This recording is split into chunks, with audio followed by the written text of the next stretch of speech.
Yohanes pasal 2. Pernikahan di Kana.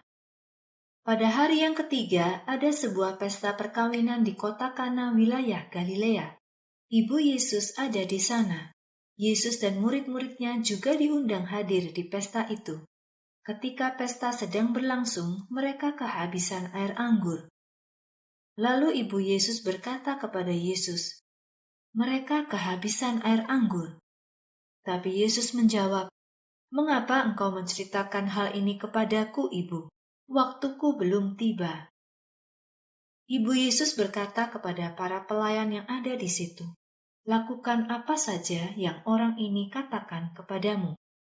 Di dekat tempat itu ada 6 tempayan air dari batu yang biasa dipakai orang-orang Yahudi untuk upacara pembasuhan. Masing-masing tempayan menampung kira-kira 100 liter air.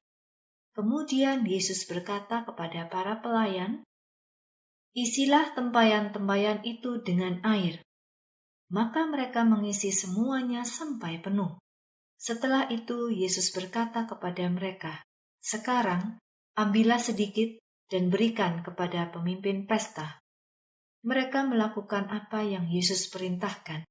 Ketika pemimpin pesta mencicipi air yang sudah berubah menjadi air anggur, ia terkejut karena tidak tahu dari mana datangnya air anggur itu. Tetapi para pelayan yang mengisi air mengetahuinya.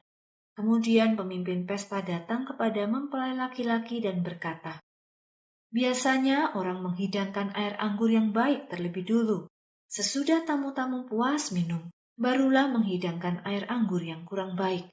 Tetapi kamu menyimpan air anggur yang baik sampai sekarang." Itulah mujizat pertama yang Yesus lakukan di kota Kana, wilayah Galilea.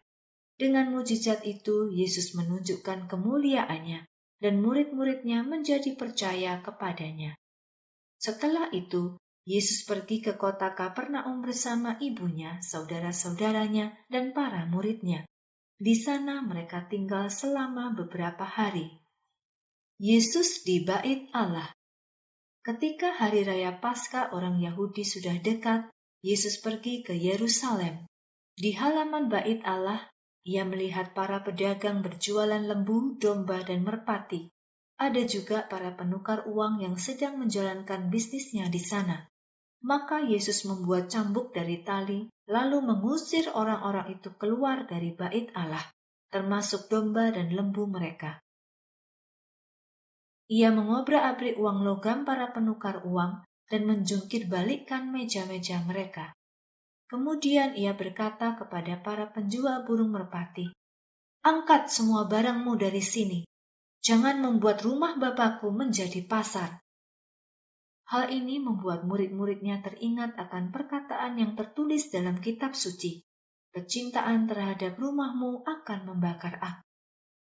Orang-orang Yahudi berkata kepada Yesus, "Tunjukkan kepada kami, dengan kuasa apa engkau berani melakukan semua ini?" Jawab Yesus kepada mereka, "Hancurkan Bait Allah ini, dan aku akan mendirikannya kembali dalam 3 hari." Mereka mencela, "Dibutuhkan waktu 46 tahun untuk membangun Bait Allah ini. Bagaimana mungkin engkau dapat mendirikannya dalam waktu 3 hari? Tetapi Bait Allah yang Yesus maksudkan adalah tubuhnya sendiri. Setelah Yesus bangkit dari kematian, para murid teringat dengan apa yang Yesus katakan ini. Hal ini membuat mereka percaya pada kitab suci dan juga perkataan lain yang Yesus katakan. Pada masa perayaan Paskah, Yesus berada di kota Yerusalem. Banyak orang bertemu Yesus dan menjadi percaya karena melihat mujizat-mujizat yang ia lakukan. Tetapi Yesus tidak mempercayakan diri kepada mereka karena ia mengenal orang-orang ini. Tidak perlu ada orang yang memberitahukan dia tentang manusia, sebab Yesus tahu apa yang ada dalam hati manusia.